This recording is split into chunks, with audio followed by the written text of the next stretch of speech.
In this video, we are going to see Elon Musk handling a mainstream journalist like an absolute master. And Elon really impressed me here because normally verbal communication is not really his strong suit, but he was absolutely fantastic during this exchange. We're going to be looking at a slightly extended version of this interview and going a little bit deeper on some of the things that were said. So with that, let's get into the clips. Free speech is meaningless unless you allow people you don't like to say things you don't like.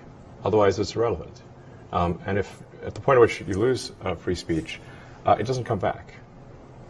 I think the issue some people have is that a lot of people were brought back. I mean, some people were brought back who were previously banned for spreading things like QAnon conspiracies. You have people like Andrew Tate who were brought back, who were previously banned for things like hate speech.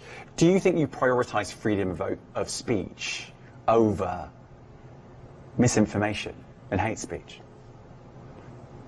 Well, you know, who's to say that something is misinformation?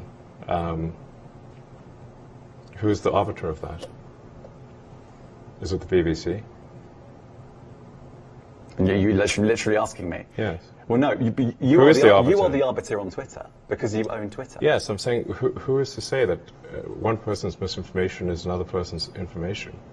At the point at which you say that there is this is misinformation, like who is going to decide that? You accept that misinformation can be dangerous, that it can cause real-world harms, that it can potentially cause... Yes, and the point I'm trying to make is that the BBC itself has, at times, published things that are false.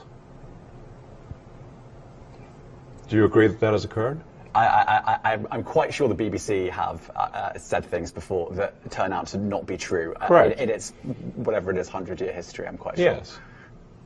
Even if you aspire to be accurate, there are times when you will not be. We've spoken to people very recently who were involved in moderation, and they just say there's not enough people to police this stuff, particularly around hate speech in the company. Is that what hate speech speech are you talking about? I mean, you use Twitter. Right. Do you see a rise in hate speech? I mean, but just a personal anecdote, like what do you? I don't. Personally, for you, I would see I get more of that kind of content, yeah, personally. But I'm not going to talk to the rest of for the rest of Twitter. So you see more hate speech personally? I would say I would see more hateful content in that. Content you don't like or hateful? What do you mean to describe a hateful thing? Yeah, I mean, you know, just content that will solicit a reaction, something that may include something that is slightly racist or slightly sexist, those kinds of things. So you think if something is slightly sexist, it should be banned?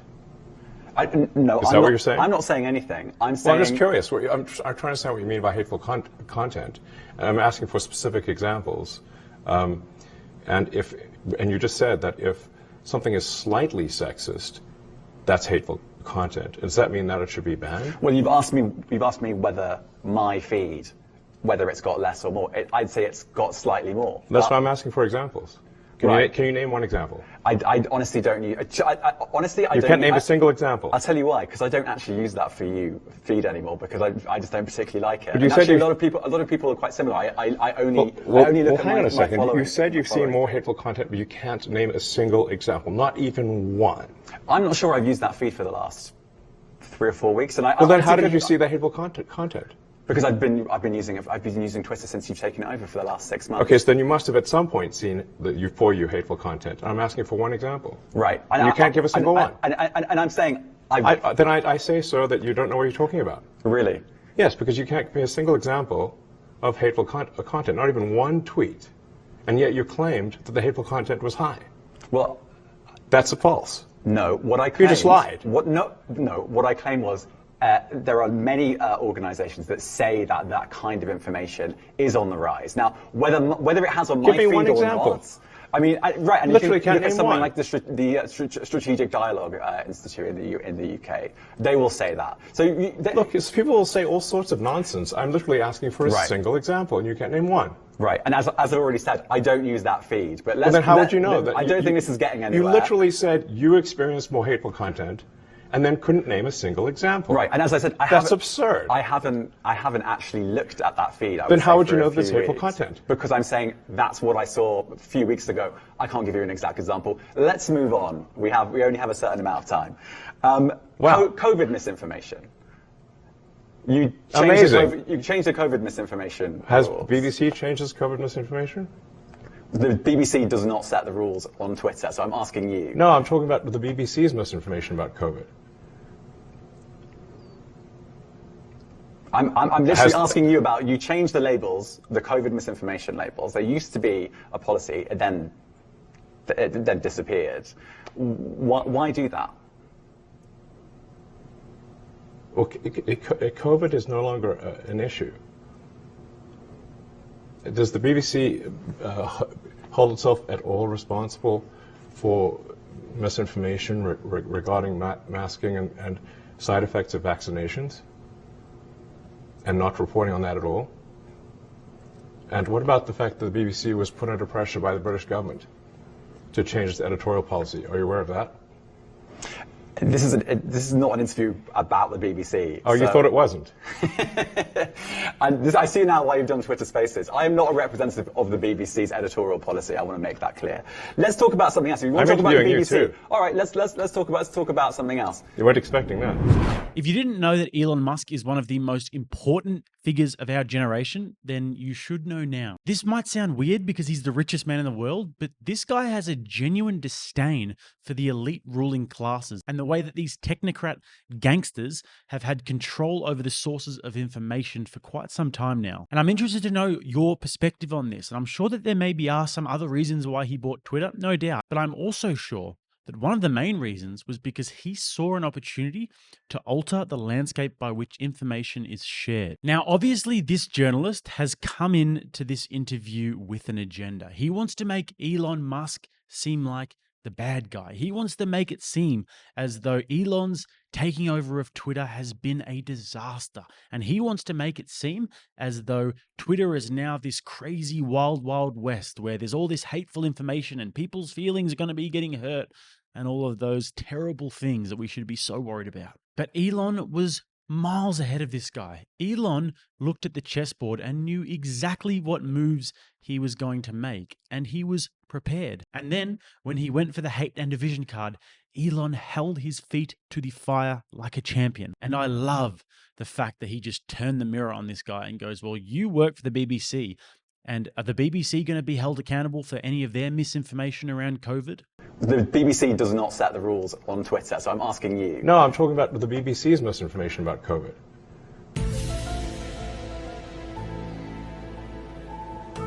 The hypocrisy is actually astounding, and they still have a whole section on their website dedicated to the anti-vaccine movement and to making people who question the vaccine seem like complete nutjobs still. And then you go onto the BBC's website and you look at who funds them, and lo and behold, the Bill and Melinda Gates Foundation. Must be all that philanthropy, hey? Nothing to do with control, philanthropy. And then most of their funding comes from the British government. Like, seriously? They're not even trying to hide it. And I don't need to tell you guys, the intelligent people that watch these videos, why it is not okay for a mainstream journalist organization like the BBC to be funded by the government. It is the role of journalists to be highly skeptical of all aspects of governments. It is not the role of the media to be getting their information hand-fed to them by the government or to be taking marching orders from the government. And all of the best journalists in history have abided by that rule religiously. Don't go to the cocktail parties with the politicians. But seriously though, imagine being a journalist working for a media organization funded by the Bill and Melinda Gates Foundation and the government. How would you sleep at night? In rough numbers, revenue dropped from $4.5 billion to $3 billion, and expenses went from $4.5 to $6 billion, creating a $3 billion negative cash flow situation, and Twitter having $1 billion in the bank. That's 4 months to live. So unless drastic action was taken immediately, this company is going to die and be owned by banks. Let's talk about that drastic action, because almost immediately you sacked a lot of Twitter workers. And I spoke to them. It was very easy to speak to them when it happened. And the way they said, pretty much everyone said, is that it felt quite haphazard. It was. And it felt a little bit uncaring. I wouldn't say uncaring. The issue is like the company's either going to go bankrupt, or if we do not cut costs immediately, This is not a caring, uncaring situation. It's like if the whole ship sinks, then nobody's got a job. Right. Yeah. But a lot of people just lost their jobs like that. They weren't. They didn't even know they'd lost their jobs often. They were just So frozen out of their accounts. What would you do? Well, you might want to give someone some notice. I mean, you might. By the way, I'm not running Twitter, but, I know, but this is the criticism, and this is what staff members say. A little bit of notice, you know. No, I understand. If you have 4 months to live, 120 days. In 120 days, you're dead. So what do you want to do? How much are you worth? I don't know. But I mean, we're talking about around the $200 billion mark. I mean, it's not quite. You're framing it in a way that you know that it had a few months to live. You're quite a rich man. I sold a lot of Tesla stock to close this deal. I did not want to sell the Tesla stock. In terms of advertising, obviously Twitter's not a private company anymore, so we don't really know how it's all going. Have all the advertisers come back? Not all, but most. And you can see it for yourself on Twitter, even in the For You feed. Right. I mean, in the following feed. Don't use For You because it sucks. Right. Filled with hate speech, I'm told. That's not what I said. Okay, fine. Well, why don't you use For You? What's wrong with it? How is it going? Is Twitter in profit now? No, Twitter is rough. I'd say we're roughly break even at this point. This company needed to be gutted, and why give them notice? What were they going to do? Going to sit around, drink more soy lattes from their fancy coffee machines in their office? Were they going to take more orders from the FBI, sit in their little recreation rooms on their bean bags and with the little table soccer games? Welcome to a day in my life as a Twitter employee. So this past week, went to SF for the first time at a Twitter office. How delicious this food looks. Oh my goodness, I was so overwhelmed. Then made my way down to this log cabin area. I don't know what this is, but it was really cool. Played some foosball with my friends to kind of unwind a bit. Also found this really cool meditation room that I thought was super neat. I didn't do any yoga, but they have this yoga room if you were a yogi. No, get rid of them and get rid of them fast. I'm sure there'll be another company in Silicon Valley with vegan options for lunch and with beanbags and slides down to the first floor that you can go work for. These people are so devastated that Elon Musk has come along and bought Twitter, and it's just so hilarious to watch their minds implode at the thought of this. Because beforehand, they had a hold on Twitter, and Twitter is supposedly the marketplace of information. It's supposedly the public square where conversations happen. And before Elon Musk took over, it was run in a liberal authoritarian sort of way where conservatives were able to be cancelled, where anybody who didn't drink the Kool-Aid could be cancelled, where any narratives that didn't go along with the current thing were censored. But now Elon's come along and things have gotten better. And I just find it so unbelievably hilarious that these people went through university and did their apprenticeships and their internships with the BBC or some other mainstream news network. They were told what to do and say for years and eventually molded into a little establishment mouthpiece like we're seeing with this journalist. And what's it all for, you might ask? Well, so that they can get their paycheck and so that they can get their blue tick on Twitter.